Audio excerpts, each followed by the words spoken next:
литр харцаа уухад литр ус ууснаас бага шинэ. Ягаад тэгэхээр тэр харцааны тэр чадлын нөлөөгөөр ус биеэс төвж хурдан гадагшлахгүй. Хүний биеийн шингэнийг төлөвлөжүүлэхдээ илүү сайн байна. Ууршиж алга болохгүй. Хоолны шингэцийг сайжруулж байгаа. Хүний биеийн дотор одоо халуун гэдэг элэг цөсөн дээр явж байгаа өрсөлт өвчнүүдээ сэргийлж байгаа. Өрсөлт өвчөг үүссэн байвал тэрийг эдгэж өгч байгаа. Харцаа усрагал эдгэх нь ерөөсөө. Одоо хавирга хугалсан хүн харцаа угаал хэвтээд байгаа шүү дээ. Өөр ямар шин нэмэр хэрэглэхгүй.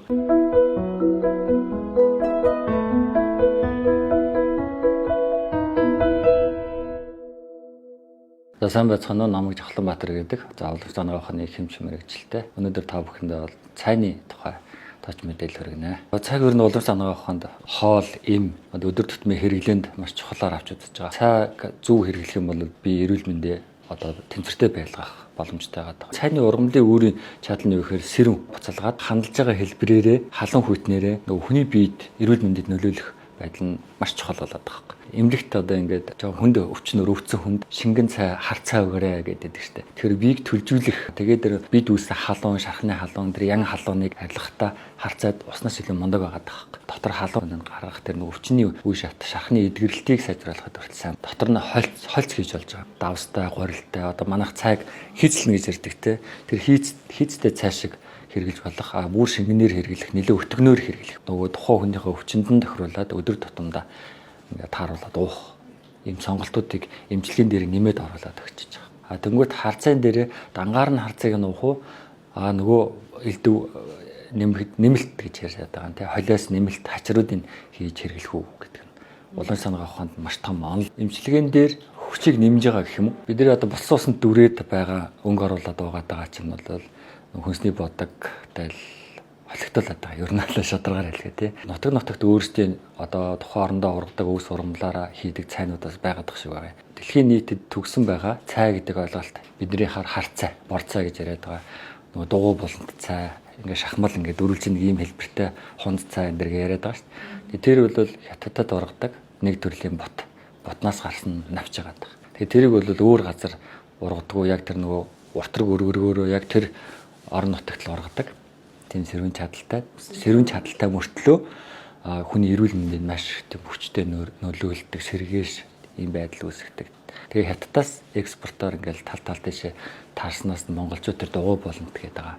Тэр цайг л авч хэрглэж өдөр тутамдаа хэрэглэсээр бид нар тэрний хар цайны тухай ойлголт ороод ирсэн байгаа. Жинхэнэ цайвал тэнд байгаа. Тэрээ чин нүдээд, нунтаглаад, боцолгаад, бослохтаа зүгээр бослохгүй шнэ. Ширүүн гал дээр те бараг 10-15 минут бослох чинь өтгөрч хандлагдаж ирж байгаа шнэ. Тэгжүүж яг жинхэнэ цай гарч, цай хандлагдаж шимшүүсэн шимт хижээл болж байгаа байхгүй. Ил гал дээр Монгол аргаар цай чанж байгаа маань яг тэр идээшүүлж гаргаж авч байгаа маань хамгийн сайн эрүүл мэндэд хамгийн тустай. Нилээ сайн өтгөн чансан цай бол хоолны орнд хоол болтгоо. Мал хуйтай ингээд өдөртөө ингээд завгүй явдаг хүмүүсийн дор нилээс өтгөн цай чанж уучаагаар авчиж байгаа шүү дээ. Улс хамгаах ухаанд холиос гэдэг хоолны нэмэлт гэж хэлээд байгааг өвчнөд нь тохируулаад янз янзаар хэлсэн байдаг. За одоо юу гэдэг шарттай цай, хийцтэй цайч гэдэг юм уу ингэдэг. Тэгэхээр цайгаа үндсэн хар цайгаа чанжиж байгаа шүү дээ. Тэрэн дээрээ нэмээд хамгийн ихэнд нь бол цагаа идэ орчиж байгаа. За сүү, арцтай цайнууд гарсан байна. За өрөм, тос, ээзхий цайны холиос нэмэлтүүд ингээд цагаадын хэлбэрээр орж болж байна. За дараа нь үр тариа. Одоо цагаан будаа, шар будаа, будааны төрлөөд оюус моёосыг ингээд цайн дээрээ холиод ингээд баг нөгөө хийцтэй цайны нэг хэлбэр гараад ирж байгаа. Гуравдугаарт нь одоо нөгөө жимсгний төрлөөд цацраг нь нэмэлт ороод ирэхээр тэрэнд хүний биед нөлөөлөхдөө нөгөө дотор эрхтнүүд үйл ажиллагааг сэргээсэн, дархлаа дэмжсэн эрүүл мэндэд тустай гэдэг байдлаар шилжиж байгаа байхгүй. Тэгэхээр эн чинь бол холиос нөгөө цайн дээр холж байгаа нэг арга болчихж байгаа шүү дээ. Тэгэхээр гэрээ нөхцөлд цайгаа чанчаад бид нар тэрийг нэмж хэрэглэж болж байгаа байхгүй. Гурав дахь төрөл нь бол одоо тантай цай гэдэг.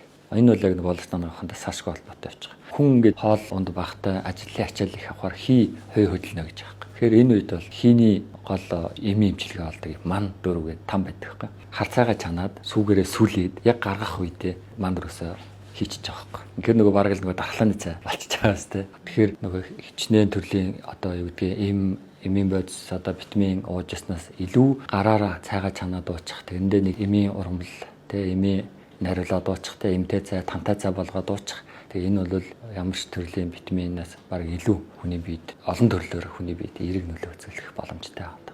Нөгөө Япон арга гэдэг юм уу, Солонгос арга гэдэг юм өглөө босоод хэдэн миллилитр, тэтлилитр халуун бүлээ усуу 1 ай 2 ай уу эндэргээд байгаа чинь тамд ор далайн төвчний орнуудад болж байгаа байхгүй юу? Манай Монголын юм хуурай өндөрлөг нөхцөлд усыг тэг дангаар нуудаг байхгүй. Усыг дангаар нь хүүхдээр нуух цаг биш хоногийн 24 цагт бол ерөөсө өдөр тундлаад байгаа. Орой 8 цагаас хойш ус 11 цагаас хойш бүр амсгаж ирэхгүй болж. Тэр үед бол ус уух юм бол хоолны шингэцүүд нь одоо хавангууд үсэх хэрэгслээд басж байгаа. Улирлын хувьд бол дамрын улиралд ус ууж байна. Зуны улиралд бол дан ус уудаг. Одоо гадаа халуун байгаад байдаг, ам цангаад байдаг, хүт ус уугаад байдаг. Улам нөгөө нэг цангалт нэгсээд байдаг. Монголчууд нөгөө халуун бүлээн юм уу гэдэг буюу бид нэр шингээ харцаагаа бүлээнээр уучих хэрэгтэй. Одоо 5 сар 6 сараас ахвалаад бид 8 сар хүртэл яхах нь шингээ харцаа бүлээнээр нь ууж явах юм бол амны цангаа илүүгээр сайн арилж нөгөө биеийн шингэний аюулсаа нөхчөд байх нь. Тэгэхээр цайны хэрэглээ ийм чухал агаад байгаа. Тэгээ амны цангааг бүлээн харцаа гаргадаг шүү. Тэгээ хүйтэн ус биш. Мөстэй бас ундаа биш аахгүй юу. Амны цангаа гаргаж яана гэдэг нь хүний биеийн тэр элегц ходоодны үйл ажиллагаанд тэр шингэний балансыг барьж өгч яана гэсэн. Амд сангаж яана гэдэг чинь биеийн шингэн татгаж яана гэсэн мессеж ирж штэ тэ. Бид нар усыг боловсруулж шингээх биеийн элчиг болсон байгаа. Зуны улирал шингээ харцааж үнэхээр биеийн элчиг нэмэгдүүлэхээс гадна шингэнийг хамт нөхчөж байгаа. Тэгэхээр ийм